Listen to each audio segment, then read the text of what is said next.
Rock Chat with Trace.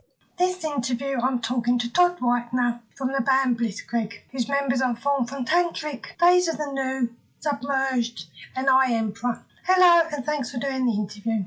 Thank you for having me. It's my pleasure to be here. How are you doing? Oh, I'm doing fabulous. Here in Nashville, it's a beautiful day. It's sunny, it's warm, and that always makes you feel good. And I just worked out, so throw all that together and it makes for a good day. When did you first get interested in music? When I was very young, I'd say probably as soon as I could walk and talk. We had a piano that always hung out in the house. And so that was my first introduction, probably like any kid with the piano hanging out in the house. I'd always wander up to it and begin to form my own melodies and figure out how to piece different chord combinations together and get creative with that. And fast forward many years, I got my first drum kit probably when I was 8. And then I ended up being a guitar player because by the time I was 14, I got my first guitar, and everything just kind of fell into place after that, meeting the right people who were also musicians who could help me. I come from a family of musicians as well, so that helps. What are your two most influential albums and why? I would say Stone Temple Pilots Core, which is Stone Temple Pilots' first album.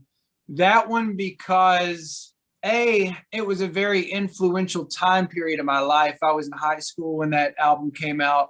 Not high school, just coming out of 8th grade, but in those middle teenage years.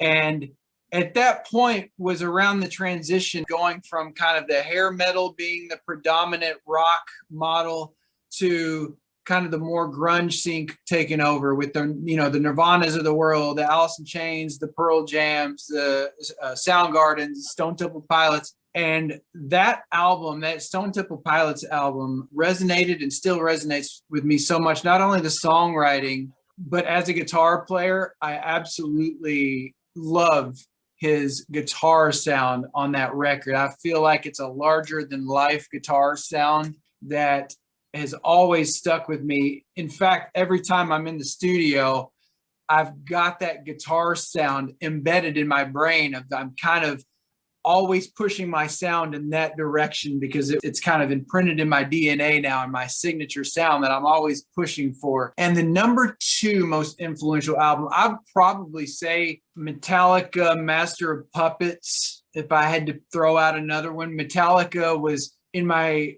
early influential guitar playing days, was probably the most influential band to me, especially guitar playing wise. And that, again, still to this day, that Master of Puppets album, I feel like carries with it this sonic signature that is more than just chords and lyrics. It tells a story. It encapsulates this emotion that they captured within that. Not only as a kid was moving, but I still to this day can put that on and be moved in the same way I was moved when I first discovered that album as a kid.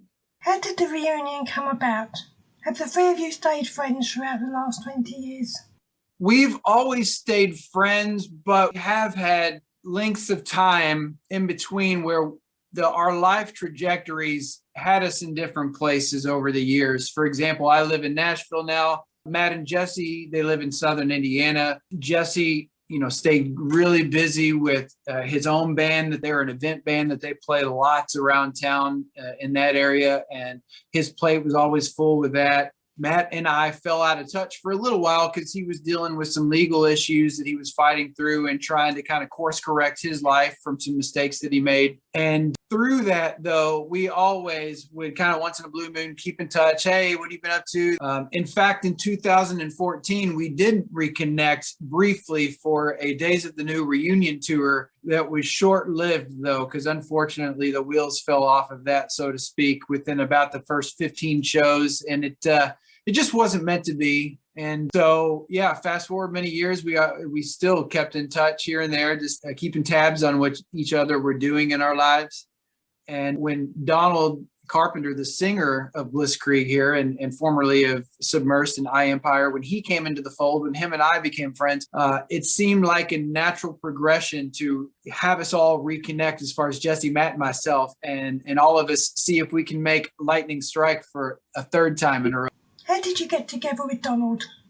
It's as fate would have it, I was out on the road working on the road crew for Dierks Bentley, a country artist. And as you do many nights, you get in your bus and crawl in your bunk after a long day, 2:30 in the morning, and you try to decompress for a few hours while you're on your journey to your next city. And that was my nightly ritual this particular night. I hop in the bunk, I push play on my iPod or whatever I had at the time. Up comes a Submersed song, which was his first band. They had a big single, Hollow, back in the mid 2000s. And it made me pop wide awake because that song meant something special to me, because I remember hearing it back when that single was first introduced to radio. And that was during the time period of the recording of the third Tantric record that never saw the light of day.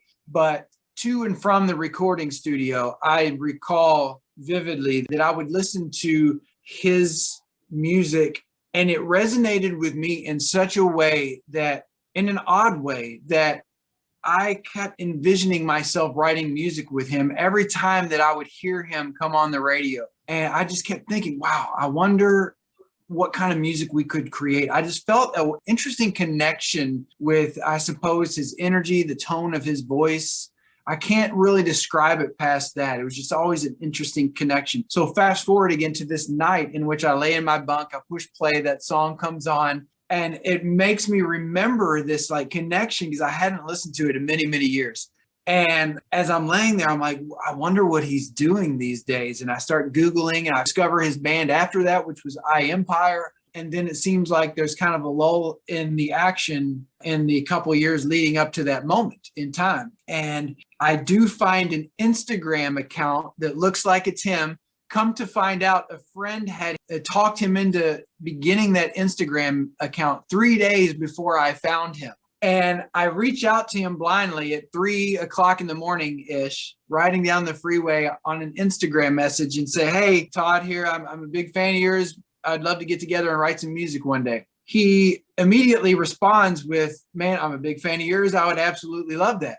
So I say to him, well, that sounds great. Where are you out of? Where are you based out of? And he responds immediately, it's Dallas. I'm right outside of Dallas, Texas. And I look at our routing schedule, come to find out the bus I'm in, we are traveling to Dallas at that moment in time. So I immediately respond with, I'm going to be in Dallas in the morning. Are you interested in coming out to a country show? Because you can come out, we can meet for the first time. It would be amazing. And he did. And that's where our friendship began, as he, on blind faith coming out to this show and us meeting for the first time. That was about 2 years ago, 2.5 years ago. And we've been friends ever since. And the pandemic itself is what triggered the ability for us all to actually converge here in the studio and begin creating music. Is this band a kind of side project to keep you occupied during the pandemic? In the beginning, we knew that at the very least, it could be that, and it could be fulfilling, and that we could be creative. And we didn't set any expectations, and still don't, for ourselves. And we did it with full intentions of doing something that we would love, that we could just share with people, and that would be the amount of it. And if nobody liked it, nobody liked it. People liked it, even better. And as time has gone on, it has continued to sort of snowball into piquing more and more people's interest in a way that it's seemingly kind of setting itself up for us to be able to pursue this in ways that we never imagined that we would be pursuing it. So I guess we'll have to see what, fate has in store for us. Tell me about the sound of the band. Our sound, we never set out with any intentions or expectations of our sonic signature other than let's not set up boundaries for ourselves. Let's just see what comes out. But I did want to make sure, as far as on the production side of things, that we were very intent and purposefully trying to stay organic as far as the recording process goes, and using lots of analog gear, not using things like auto-tune, and really going about it, mixing it on a real mixing console and not a computer and things like that. really going about it in a way that it felt like, to me, my affliction for in the 90s rock a whole lot with the Alice in Chains of the world and Soundgardens and whatever. And my affliction with some of that sonic signature has to do with the fact that, in the days of recording the tape and using lots of analog gear, slight imperfections were actually kept on purpose because that is the feeling of the music in the room. If the guitar downbeat wasn't absolutely perfectly aligned like a computer would line it up, well, that's just fine. That's what gives it its character and things like that. If you're singing a vocal harmony and one little part of it drifts just a little bit, well, that's okay. Let's not use the computer to fix it. Let's just keep it us. And I personally really love that sound, and so really set off to making sure that we did have the music encapsulate that sonic signature. How was it to get back in the recording studio? Magical. When the guys showed up, I don't think any of us knew what to expect because of the fact that, Jesse, Matt, and myself, the bass player and drummer who I've been with for many years, even though it had been a long time, we still have a familiarity with each other and sort of knew how each other work with each other and gel with each other and how we react to each other creatively. But Donald coming into the fold, even for me who had known him longer than those guys, but not by too much longer, I still had not been in the same room in a creative setting with him. So it was really acting on blind faith in a way that we would get together and we just kind of hope for the best. I still recall when we first got together for our first writing session, we said to ourselves, we might not write anything. Who knows? We might get together and this just there's no inspiration or whatever. I had some parts to bring to the table, but aside from that, we had no idea. We kind of set it out there that at the very least, let's take some good hikes and go eat some good food while those guys are in Nashville, and we'll make a good visit out of it. And it was instant magic, though. Everybody came together, and I'm not kidding when I say that it felt like it was channeling. That's the best way I can describe it. The moment we all sat down and we adjusted our seats and tuned our instruments, and we were like, all right, here we go. It just started happening. There was no what do we do now kind of moment. It just happened. And the entire writing process was just like that, with the exception of one day that we ate too many burritos and we all had to take a nap. Explain the album Remedy to me.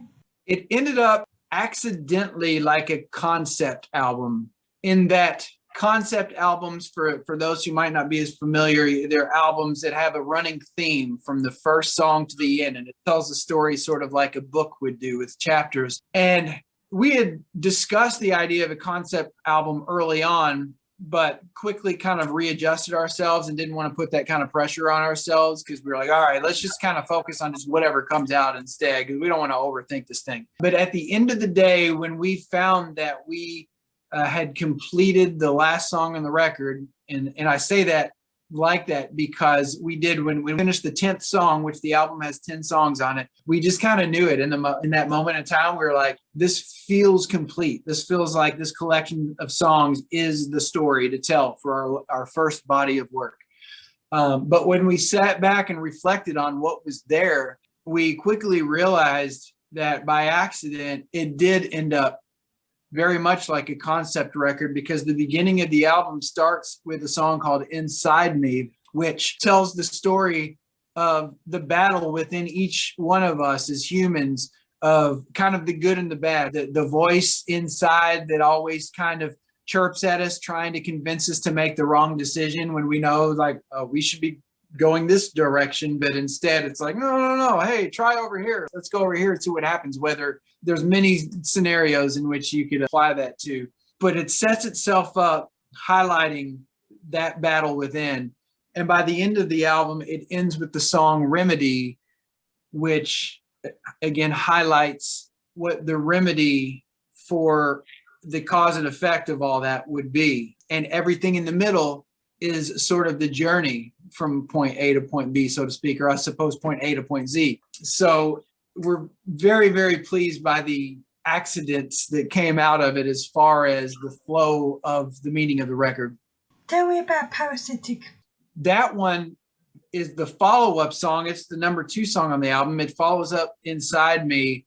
And because it's not necessarily zeroing in on parasites themselves as far as on a scientific level, but people who are parasitic in your life, people who are always there pulling you in all the wrong directions or bringing you down emotionally when you're trying to be up here, and they're always sucking it from you like a parasite. And so they can fill themselves up. And in the meantime, they're pulling you down. And it really is a song about trying to rid your life of those people. You've been in the music industry over 20 years. How has it changed over that time? And did that impact on how you approached the album? Has it changed?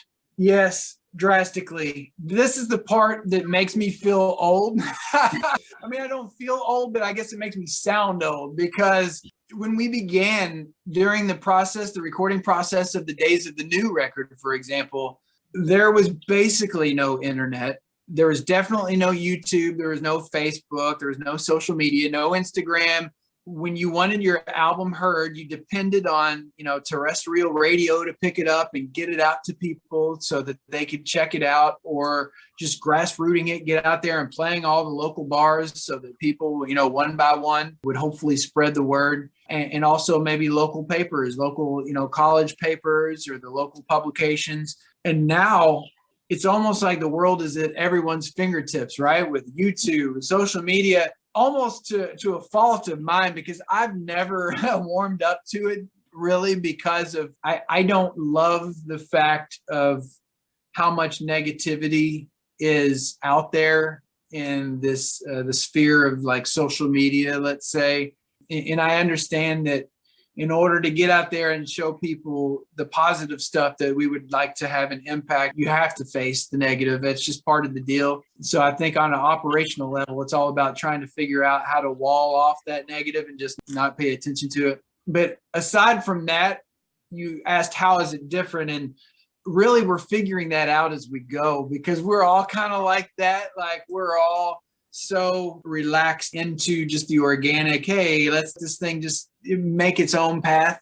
And so that in lies, I think, part of the strategy, where we're beginning to meet people who might be able to help us out in getting out there on the modern technology platforms that we don't necessarily specialize in, because we've just kind of been detached from that for so many years. Once things get back to normal, will there be an opportunity to tour Remedy? We would all love to tour this album, and we are going to have to depend on a little bit of synchronicity and stars aligning at the same time, not only because of the pandemic and the limitations that occur because of it, but we've all found ourselves in a place where we've all got our day jobs, so to speak, that keep food in the pantry and keep the lights on. And, when you're 17, 18 years old, as we were when we started, it's way easy to just turn your back on all that when you don't have, any kids or whatever. And if you lose your apartment, it doesn't matter. You'll sleep at your buddy's house, but like when you're at this stage, you have a wife, children, and people that depend on you. You can't just kind of throw caution to the wind. I mean, you could, but it would be a gamble for many more than just yourself at this point to get out there and do that. So we are kind of manifesting it, praying into it, so to speak, and hoping that the stars line up and that we can make it happen through the power of intention, so to speak, and meeting the right people along the way. But it is something that we are having to figure out on a day-to-day term at this point. Anything else you want to mention? That the end of the day, our biggest intention was to put out music that had an undertone of positivity and something that would lift people up. And I hope that there continues to be, especially in the mainstream, more and more of that for people to digest and to put on their plates and to listen to, because, there's an old saying, you are what you listen to. And I think that speaks true to even the company that you keep and everything like that. And so I'm hoping that we can have an impact far beyond just some chords and some melodies, that we can get out there, play and do some things for communities and for people, and by just the simple fact of our music having positive messaging, that we can hopefully lift people up by the masses if we can get out there and push this thing. So I'm throwing it out there in the universe that this is our reality. Blitzkrieg released Remedy on February 22nd, and I'd like to thank Todd for joining me for this interview. Thank you very much for having me.